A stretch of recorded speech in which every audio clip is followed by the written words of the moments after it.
അയ്യോ പൊള്ളിയോ? പോലീസുകാർ ഒരുപാട് തല്ലിയല്ലേ?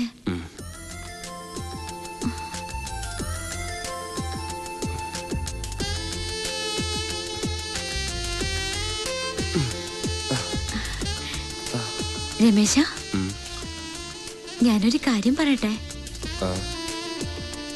ആണുങ്ങളെ ഒന്നും വിശ്വസിക്കാൻ കൊള്ളില്ലെന്നായിരുന്നു എന്റെ വിചാരം. പക്ഷെ ഇപ്പോ തന്നെ ഇത്ര അടുത്ത് പരിചയപ്പെട്ടപ്പോ I think you are a gentleman.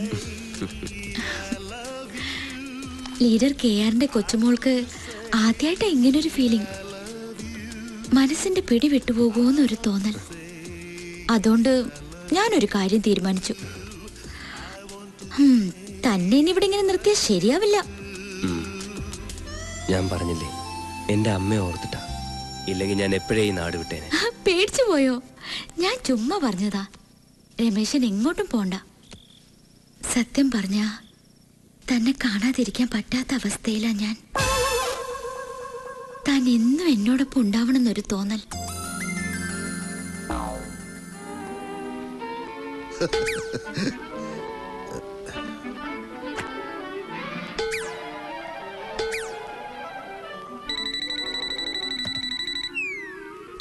ഞാൻ ദിനേശനാണ്.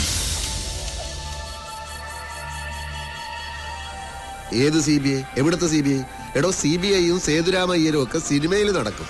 കമ്മീഷണർ കർത്തായെ പോലുള്ള ഇന്റലിജന്റ് ഓഫീസേഴ്സ് കേരള പോലീസിൽ ഉള്ളിടത്തോളം കാലം ഈ കേസിൽ ഒരു വിദേശ ശക്തിയും ഇടപെടേണ്ട ആവശ്യമില്ല. അണ്ടർസ്റ്റാൻഡ്? സർ, പുതിയ ഹോം മിനിസ്റ്റർ വന്നിരിക്കുന്നു. ഇങ്ങോട്ട് വന്നിരിക്കുന്നു? സത്യപ്രതിജ്ഞയ്ക്ക് മുമ്പ് നടേശൻ മിനിസ്റ്ററുടെ കൊലപാതകയെ കണ്ടുപിടിക്കാമെന്ന് ഏറ്റിരുന്നതാ.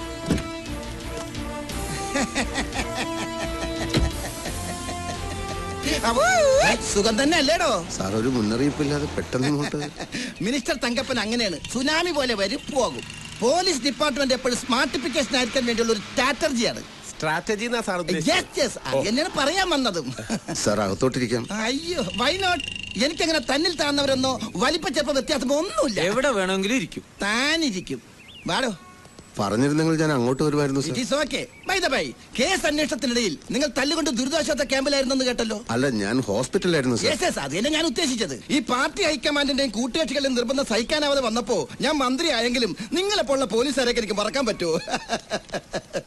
ഞാൻ നിങ്ങളെ നേരിട്ട് കണ്ട് അഭിനന്ദിക്കാൻ വന്നാണ്. എന്റെയും എന്റെ പാർട്ടിയുടെയും എല്ലാമായ നടേശൻ സാറിന്റെ ഘാതകനെ കണ്ടുപിടിക്കുന്നതിൽ കമ്മീഷണർ വളരെ ദൂരം മുന്നോട്ട് പോയിരിക്കുന്നു രാവിലെ DGP വിളിച്ചു പറഞ്ഞു. അറിഞ്ഞ ഉടനെ ഹോസ്പിറ്റലിലേക്ക് പുറപ്പെട്ടാ. അപ്പൊ ഞാനാ പറഞ്ഞ് ഡിസ്ചാർജ് ആയി വീട്ടിലുണ്ടെന്ന്. ആ ഹാപ്പി ന്യൂസ് കേട്ടപ്പം സന്തോഷമായി സർ. സാറിനെ അറിയിക്കേണ്ട, മിനിസ്റ്റർ തന്നെ നേരിട്ട് പറഞ്ഞോളാന്ന് പറഞ്ഞു. മണ്ണെണ്ണ കലർത്തിയ പെട്രോൾ ഒഴിച്ച ഓടി അലർന്ന ഓട്ടോറിക്ഷ നിങ്ങൾ അന്ന് പറഞ്ഞപ്പോ ഞാൻ നിങ്ങളെ പുറ്റിച്ചു. പക്ഷെ ഇപ്പൊ I am understand you are very violent. Intelligent എന്നാ ഉദ്ദേശിച്ചത്. എന്തോ അതന്നെ.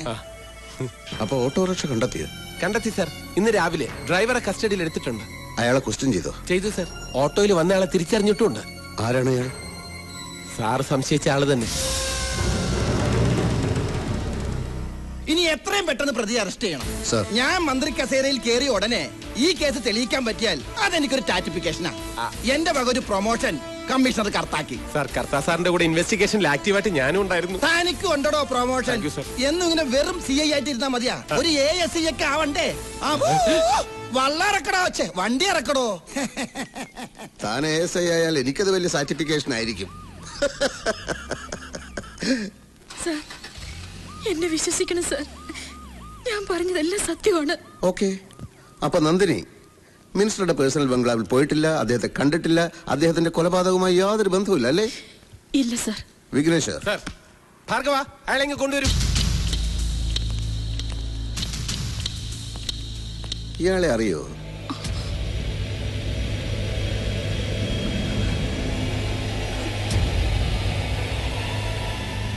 താൻ ഇവരെ അറിയോ? അറിയും സാറേ. എങ്ങനെ അറിയും? ഞങ്ങളും പത്രങ്ങളും ടിവികളും ഒക്കെ കാണുന്നവർ തന്നെ. നടേശ സാറിനെതിരെ കേസ് കൊടുത്തത് ഇവര് തന്നെയല്ലേ? അന്ന് തന്റെ ഓട്ടോയിൽ അവിടെ വന്നിറങ്ങിയത് ഇവര് തന്നെയാണെന്ന് ഉറപ്പാണോ? തന്നെ സാർ, ഞാൻ എന്റെ കണ്ണുകൾ കൊണ്ട് കണ്ടു തന്നെ. ഇവര് തന്നെ. എന്നാ താൻ പോയിക്കോ. നന്ദിനി ഇപ്പോഴെന്ത് പറയുന്നു? മര്യാദയ്ക്ക് സത്യം പറഞ്ഞില്ലെങ്കിൽ ഈ ദുർഗയെ കൊണ്ട് ഇടിപ്പിക്കും. ഇത് 98 കിലോ തൂക്കോളം. വെറുതെ 98 വിടടോ. അവർ അബദ്ധത്തിൽ ഒരു കള്ളം പറഞ്ഞു പോയി. മനുഷ്യൻ എല്ലാ സമയത്തും സത്യം പറയാൻ പറ്റുമോ? അല്ലേ നന്ദിനി? മിനിസ്റ്റർക്കെതിരെ കൊടുത്ത അപകീർത്തി കേസിന്റെ പരാജയം, കോളേജിൽ വെച്ചുള്ള മിനിസ്റ്ററുടെ ആക്ഷേപ പ്രസംഗം, മകനെ കയ്യിൽ കിട്ടിയാൽ കൊന്നുകളയുമോ എന്നുള്ള ഭയം, ഇങ്ങനെയുള്ളൊരു മാനസികാവസ്ഥയിൽ ഏതൊരാളും കൊലപാതകയായി പോകാം. That is quite natural. അല്ലേ നന്ദിനി? ഇല്ല സർ, ഞാൻ ആരെയും കൊന്നിട്ടില്ല. പിന്നെ നിങ്ങൾ എന്തൊരു ഗസ്റ്റ് ഹൗസിൽ പോയി? സംഭവം നടന്ന ദിവസം 7:15 സിറ്റി ഹോസ്പിറ്റലിൽ നിന്ന് നിങ്ങൾ മിനിസ്റ്ററുടെ സെൽഫോണിൽ വിളിച്ചിരുന്നു. വേണ്ട നന്ദിനി, കള്ളം പറഞ്ഞ് അധിക നേരം പിടിച്ചു നിൽക്കാമെന്ന് വ്യാമോഹിക്കേണ്ട. എന്തിനാണ് നിങ്ങൾ മിനിസ്റ്ററെ വിളിച്ചത്? മറ്റൊരു വഴി ഇല്ലാഞ്ഞിട്ട്. ഞാനൊരു വഴി പറയാം.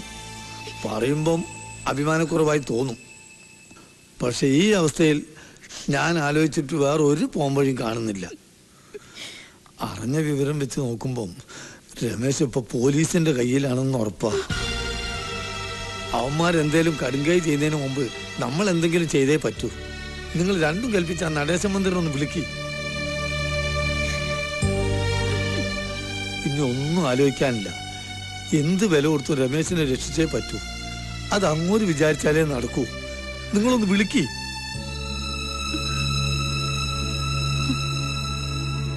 ഞാൻ വിളിച്ചു.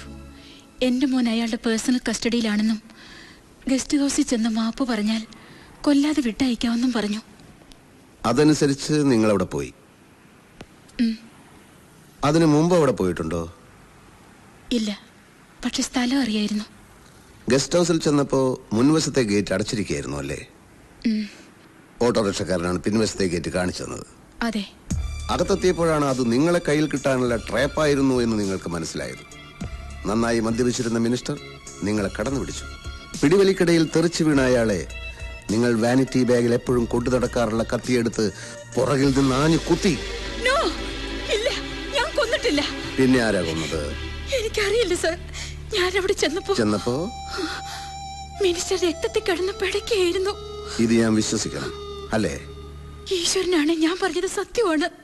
ഗസ്റ്റ് ഹൗസിൽ പോയിട്ടേയില്ലെന്ന് പറഞ്ഞ നന്ദിനി ഇപ്പൊ കുത്തുകൊണ്ട് പിടയ്ക്കുന്നത് കണ്ടു എന്ന് വരെ എത്തി. നിഷേധിക്കാനാവാത്ത അടുത്ത തെളിവുകൾ ഞാൻ നിരത്തുമ്പോ നിങ്ങൾക്ക് സത്യം പറയേണ്ടി വരും. കൊലയിൽ പങ്കുണ്ടെന്ന്. തൽക്കാലം പോയിക്കോളൂ.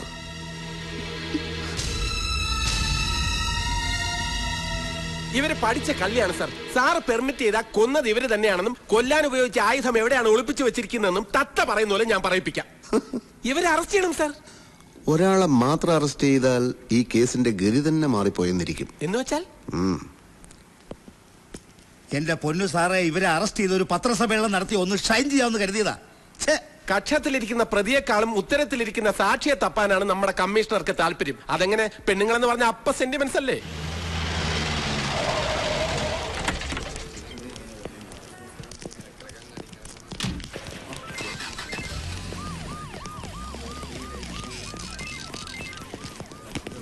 സാറിന് 100 ആയുസാ.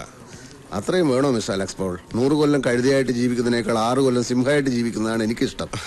അല്ല സാർ ഇപ്പൊ എത്തുന്നും പറഞ്ഞ് അയച്ചത് നാവ് വായിൽ കിട്ടതേ ഉള്ളൂ. അതൊന്ന് പുറത്തേക്ക് എടുപ്പിക്കാൻ പറ്റുമെന്ന് ഞാനൊന്ന് നോക്കട്ടെ. ഇനിയും പ്രശ്നം ഉണ്ടാക്കിയ ഹോം മിനിസ്റ്ററുടെ പാർട്ടിക്കാരാണ് നോക്കേണ്ട ആവശ്യമില്ല. വെച്ച് താങ്ങിയാരേ എന്ന് പറഞ്ഞ പൊതുമുതൽ നശിപ്പിക്കുന്നവർ വെറുതെ വിടാൻ പറ്റുമോ? താൻ തന്റെ ഡ്യൂട്ടി ഇടൂ. താൻ രക്ഷപ്പെട്ടിടൂ.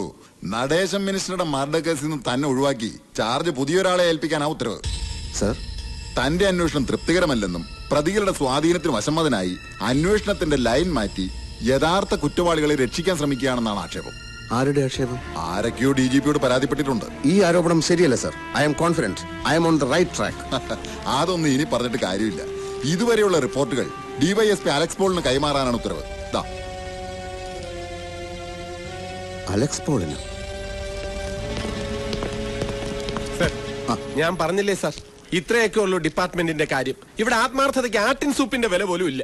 സാറിന്റെ സ്ഥിതി ഇതാണെങ്കിൽ എന്റെയൊക്കെ ഗതി എന്തായിരിക്കും? റിസൈൻ ചെയ്തിട്ട് വല്ല കപ്പലണ്ടി കച്ചവടം തുടങ്ങിയാലോ എന്ന് ആലോചിക്കുക. കപ്പലണ്ടി കച്ചവടം അത്ര ലാഭമുള്ള ബിസിനസ് അല്ല സാർ. അതല്ല സാർ, സാറിന്റെ കീഴുദ്യോഗസ്ഥനെ സാർ അന്വേഷിച്ചുകൊണ്ടിരുന്ന കേസിന്റെ ചുമതല ഏൽപ്പിക്കുക എന്ന് പറഞ്ഞാൽ? നമ്മുടെ ജോലിയുടെ സ്വഭാവം അനുസരിച്ച് നമ്മൾ അത്ര പെട്ടെന്ന് ഡിസ്പിരിറ്റഡ് ആവാൻ പാടില്ല. ഡിപ്പാർട്ട്മെന്റിനെ ബോധ്യപ്പെടുത്താൻ വേണ്ടിയല്ല ഞാൻ ഈ കേസ് ഏറ്റെടുത്തത്. എന്ത് വന്നാലും ഈ കേസിൽ നിന്ന് ഞാൻ പിന്മാറില്ല. ഒഫീഷ്യലായിട്ടല്ലെങ്കിലും ഇൻവെസ്റ്റിഗേഷൻ തുടരും. തന്റെ സഹായം എനിക്ക് വേണ്ടിവരും. സർ,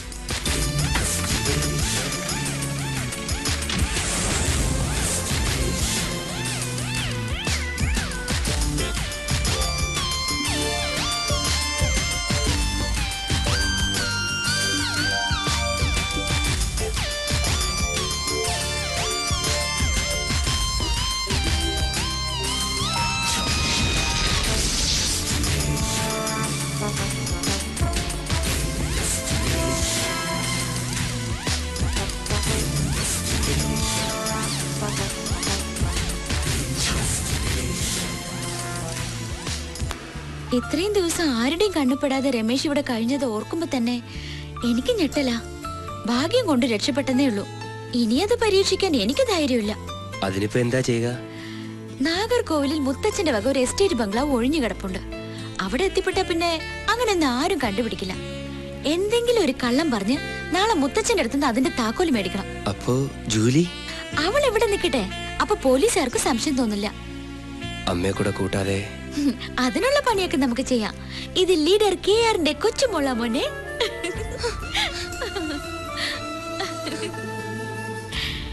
ഇതുവരെ ആർക്കും കൊടുക്കാതെ ഞാൻ കാത്തു സൂക്ഷിച്ചതാ എന്റെ രമേശിന് തരാൻ.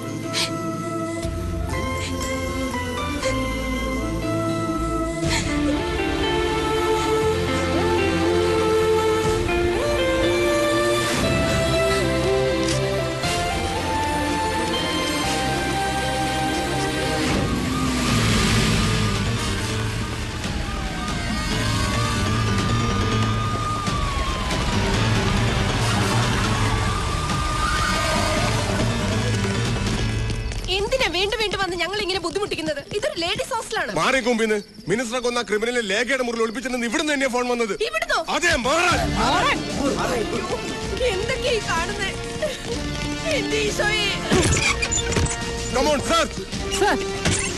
കട്ടിലെ താഴെ നോക്ക്.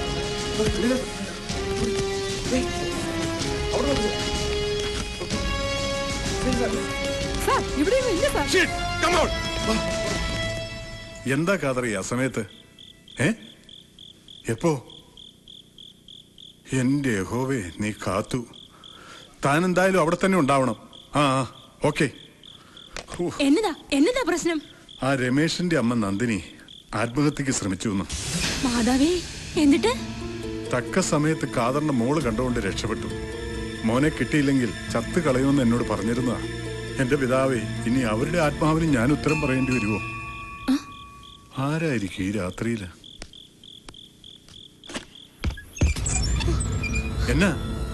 എന്നാ മക്കളെ?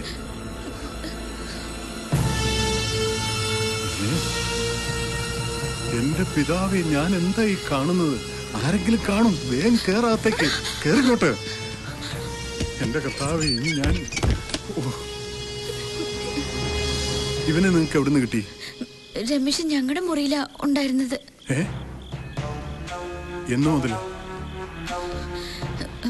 മിനിസ്റ്റർ കോളേജിൽ വെച്ച് തല്ലിയ അന്ന് മുതൽ. മേരി പൈസും കൂടി അറിഞ്ഞുകൊണ്ടാണ്?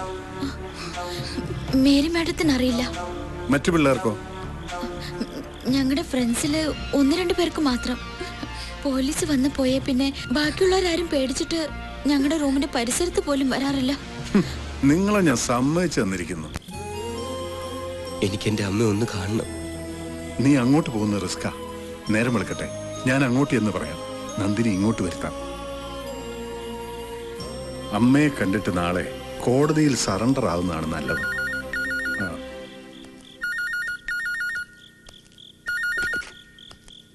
ഹലോ, അതെയോ? മൈ ഗോഡ്, നിങ്ങളെ അന്വേഷിച്ച് ഇപ്പോഴും പോലീസ് ഹോസ്റ്റലിൽ ചെന്നു.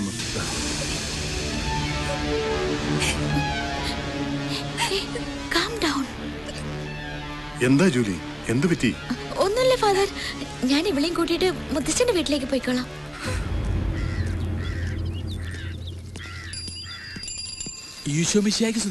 ഒന്ന് പോടാപ്പാ, ഇപ്പോഴവന്റെ ഒരു സ്തുതി.